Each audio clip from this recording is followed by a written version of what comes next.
and Pax Americana forced the whole world to do what America says. And which America? Because not the American people. And I can assure you most American people are wonderful people, and most American federal employees are wonderful people. So that's just a bunch of rubbish. I think... But it only takes... It only takes people who are sociopaths in positions of power, and people who are like that tend to get more success because they're prepared to do things that normal people are less prepared to do. You're forgetting something. Even if you want to direct something like that, you know that you're always being watched by somebody, possibly. You never know, actually, who's watching you. And if you get caught with that, you imagine what would happen to the Republican Party forever. It would be destroyed forever. It would become like the Communist Party was back in the 50s. Iran-Contra didn't destroy the Republican Party. Well, you know, that's because Oliver North was very clever. You know, I almost became an FBI agent. And having worked in Washington, D.C. at that level of almost becoming an FBI agent, I can tell you, a lot of this impression that the rest of the world has about the way America's government and institutions of authority work and how the structure, the power structure is, it's false. It's just rubbish. It's nonsense. People know that they could be set up. They know that. And people are cautious about that. All they need is to give enough rope and allow situations to develop in the extreme conditions that were in Afghanistan after the Soviets failed to maintain their order there. All they need is extremists that they helped all these years with training and supplies to leave them a chance to do something. And of course, the Bush administration, Rumsfeld, Wolfowitz, Cheney, they all wanted a casus belli, an excuse to go to war with Iraq and eventually to start to interfere with the balance of power in the Middle East. And some of it was actually for legitimate concerns for the oil necessities of the West. Some of it was legitimate. Other aspects of it were totally illegitimate. I think the general theory that the United States should go around messing with other countries' affairs is wrong. I am an internationalist. I support Barack Obama and Joe Biden, and actually I know Joe Biden personally. And I think that, yes, there are some conspiracy theories, and there are some horrible things that happened during the Bush administration. To me personally, I experienced it. And I know that terrible things did happen, but I'm absolutely certain that 9/11 didn't happen the way that most people who believe in conspiracy theories want to believe. It's just a bunch of nonsense. Definitely, it's bad enough. Wait, complicit negligence is bad enough. That's evil enough. That you allowed people to train to fly planes, and you had them observed. Who were being trained, in government institutions. This is wrong. And these people were brainwashed, and who knows who bin Laden's working for. I believe private companies are behind a lot of this, but not people at government level who are decent, hardworking federal employees. I don't believe that at all. I've got to say, JP, that we are having a lot of very negative comments on the text. I'm not surprised. The nature of the viewers. A lot of your viewers are wonderful people who really want a peaceful, loving world where we're all nice to each other, where we respect each other, where the environments are not abused the way they are by polluters, where big companies cannot get away with fascism. Corporate fascism is a big problem, and I'm against it. Jean-Pierre, we're going to go for another break now. Once again, if you'd like to text in your questions or comments, and I suspect the latter, for JP Fenyo, why not do so now? See you very soon.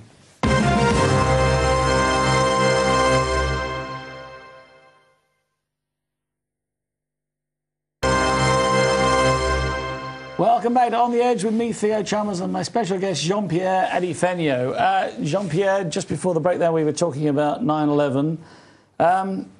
In the break, you mentioned remnant Nazis. Mm-hmm. You know what? If you want to hear a real sick reality of what's going on, at the end of World War II, a lot of Nazis escaped, as we know, through Project Paperclip to the United States, scientists and so forth. Yeah, von Braun, who ran the NASA space program. Right, that's true, but they were always being watched. The ones that were really dangerous went to South America, and possibly even Hitler survived, and it was his double that was found. And Namibia. Well, that's another issue, but let me get to South America. There's a place called Bariloche, Argentina, that's unbelievable. It's like Switzerland in South America. It's in between Chile and Argentina. It's mostly on our Argentinian side. There's a big lake there.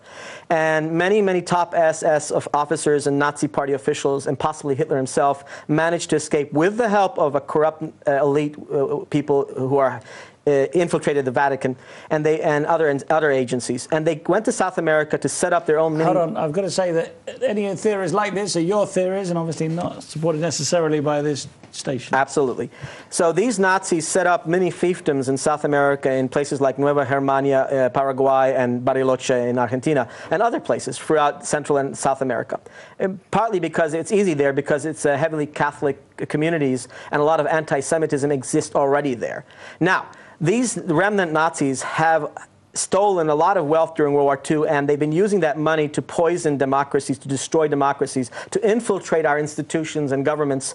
And they have people that they pay, whether they're aware of who's paying them or not, they have people doing dirty deeds on their behalf to ruin our societies. They set up different groups and individuals and people who are powerful against each other in order to destroy liberal democracy. That's their goal. But hold on a second. You just said that that sort of thing couldn't happen in America because people would blow the whistle. No. Many people couldn't know about these things. I didn't say that. And now you're saying, yes, you did. You said that too many people would know about it, so it couldn't be an inside job. I said if it was a federal government agency official, I'm talking about people who are remnant Nazis who are working with corporate people, with companies, with extreme right-wing groups, with even groups that are not so extreme. They manage to send people there, infiltrate them, use their money.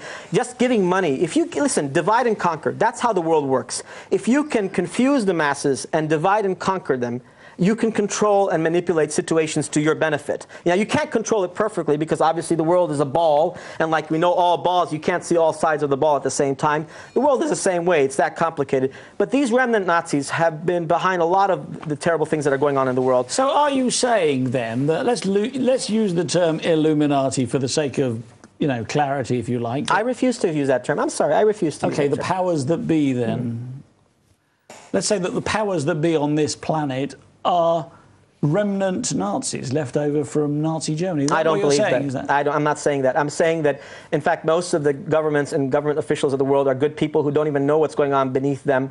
And it just takes mid-level officers of government, mid-level management, mid-level agents to do things bad that will mess things up for everybody else. You don't have to be people at the very top to be corrupt. You can have people corrupt in the middle doing a lot of the mess. And I'll tell you something about the remnant Nazi thing that is interesting. You know, you have to ask yourself why there hasn't been a resolution to the Palestinian-Israeli conflict. And I believe that's because these remnant Nazis have been poisoning the minds of the Arab world. And look, lots of people in the Arab world, in the Middle East, are wonderful people. I think most Muslims are just wonderful people, just like any other religion. I have friends who are Muslims. But I'll tell you this.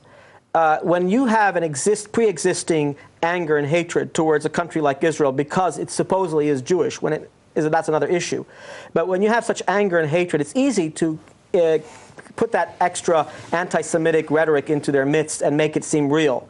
And, you know, we all know the protocols. Semitic, most of the Arabs are, you know, children of Shem. They're actually Semites, aren't they? So if you talk about Jews and Arabs are more related to each other than not. Well, actually, many of the Jewish people in Israel, and correct me if I'm wrong, are Khazars who had nothing to do with the ancient peoples. But even the Khazars who converted to Judaism for whatever purposes had to marry into Jewish families to get the approval of the rabbis.